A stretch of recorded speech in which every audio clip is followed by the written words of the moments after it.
Assalamualaikum warahmatullahi wabarakatuh. Gimana teman-teman? Kabarnya sehat selalu ya. Semoga kita diberi kemudahan dan kelancaran untuk melunasi hutang-hutang kita. Amin. Oke, kita berdoa ya bersama-sama. Semoga teman-teman dan saudara kita yang sedang terjerat sama aplikasi pinjaman online bisa keluar dari masalah terlilit utang pinjol. Dan semoga mendapat jalan terbaik serta petunjuk dari Allah Tuhan kita untuk bisa bebas dari semua hutang pinjol. Amin ya rabbal alamin. Nah, jika ada kasus yang gagal bayar di pinjaman online, kita perlu memfokuskan pada pembayaran pada kebutuhan utama dulu. Nah, prioritaskan apa yang harus dibayar terlebih dahulu, seperti makan kita, kontrakan kita, biaya sekolah anak-anak. Hindari membayar hutang pinjol jika mengganggu kebutuhan pokok. Nah, risiko hutang pinjol sudah jelas diatur oleh OJK, Otoritas Jasa Keuangan. Nah, sedangkan ketika kalian mengabaikan pembayaran untuk anak sekolah, kesehatan kalian, dan hal-hal lainnya, ujung-ujungnya masalah akan semakin rumit. Pasti pada akhirnya masalah akan berujung pada pinjol juga. Jadi ujung-ujungnya seperti menggali lubang dan menutup lubang, satu masalah selesai dengan meminjam lagi dan lagi.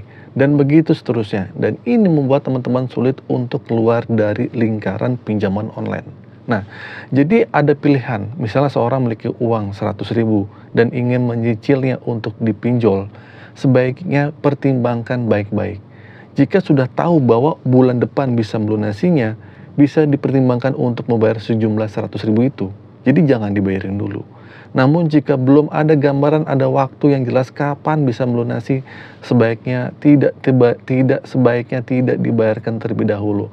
Simpan uangnya untuk kebutuhan kita. Ya, untuk keluarga. Jangan membayar terlebih dahulu karena pembayaran yang dilakukan mungkin hanya cukup untuk membayar bunganya aja. Sementara hutang pokoknya tidak berkurang. Nah, jika saya berada dalam posisi kalian, saya akan menyimpan uang tersebut. Misalnya dengan memasukkan ke dalam celengan atau tabungan untuk membayar pinjaman kelak nantinya. Ya, kalau kalian ingin membayarnya.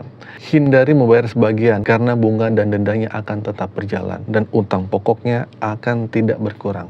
Penting untuk memiliki rencana pembayaran yang jelas ya, dan tidak memilih pembayaran jika tidak yakin kapan bisa melunasinya. Selain itu ya, menyimpan uang di celengan atau di tabungan juga memberikan kepastian bahwa uang tersebut akan digunakan untuk melunasi pinjaman, bukan hanya untuk membayar bunga dan denda. Ya, usahakan aja untuk mengambil langkah-langkah yang bijak. Kalian tahulah gimana posisi kalian.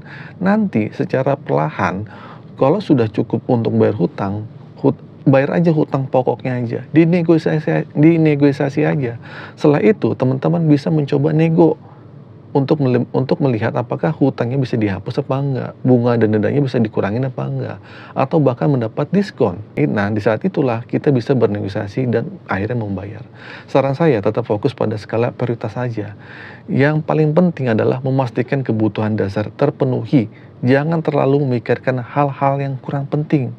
Terkadang tekanan dari sana-sini membuat kita bingung dan ingin mencari pinjaman di tempat lain. Ya, agar segera terselesaikan lah, saya ngerti.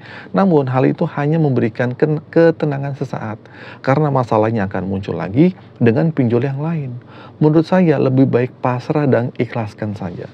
Satu-satunya hal yang perlu teman-teman lakukan adalah lebih rajin berdoa, meningkatkan ibadah, ya, kencangkan sholat sunnahnya, dan itu bertujuan untuk mendapatkan ketenangan hati. Positive thinking, yakin serta percaya kepada Allah, kepada Tuhan kalian. Daripada mengandalkan pinjol lain atau jasa joki pinjol ilegal gitu yang justru bisa memperparah kehidupan kalian, lebih baik percaya bahwa pertolongan Allah pasti ada. Ingatlah, ketika kalian terus berusaha dengan hal-hal yang negatif, rezeki akan terhambat dengan kehidupan yang akan semakin sulit. Kembali meminta pertolongan kepada Allah ya, adalah langkah yang mungkin itu adalah hal yang baik. Kenapa saya mengatakan hal ini? Saya tidak pernah bosan mengingatkan kalian, karena itulah yang menjadi penolong saya di awal tahun 2022 kemarin. Nah, ketika saya dihadapkan pada uang sebesar, ya utang lumayan besar lah gitu kan, saya mulai mendekatkan diri kepada Allah dan mulai rajin beribadah ya. Tujuannya sederhana, yaitu hanya meminta kemudahan dan mencari rezeki untuk melunasi hutang pinjol. Dan akhirnya apa yang saya rasakan lebih mudah, dan setelah pinjol terlunasi, rezeki makin terus mengalir. Nah, itu adalah tujuan yang seharusnya teman-teman capai, dibanding dengan mencoba otomatis melunasi utang pinjol dengan gali lubang tutup lubang. Lebih baik alihkan kepada doa dan ikhtiar. Ikhtiar di dunia ini tuh ada, dan ikhtiar untuk akhirat juga perlu diperhatikan. Satu hal yang penting lagi ketika kita memutuskan untuk tidak membayar pinjol semacam ini, ada peluang bahwa utang kita akan terlunasi secara otomatis. Ya mungkin aja gitu kan. Meskipun tidak pasti, peluang ini tetap ada. Meski butuh waktu sekitar 1 tahun atau lebih gitu, ada kejadian di mana tiba-tiba hutang teman-teman tuh ada yang terlunasi. Seperti suatu keajaiban ya, tiba-tiba pas dicek aplikasinya, oh kok hilang gitu. Nah, karena pinjol itu memutihkan atau menghapus secara sistem. Ini mungkin sistem acak ya, jadi kita tidak bisa hanya berharap utang kita pasti akan lunas dalam waktu setahun 2 tahun.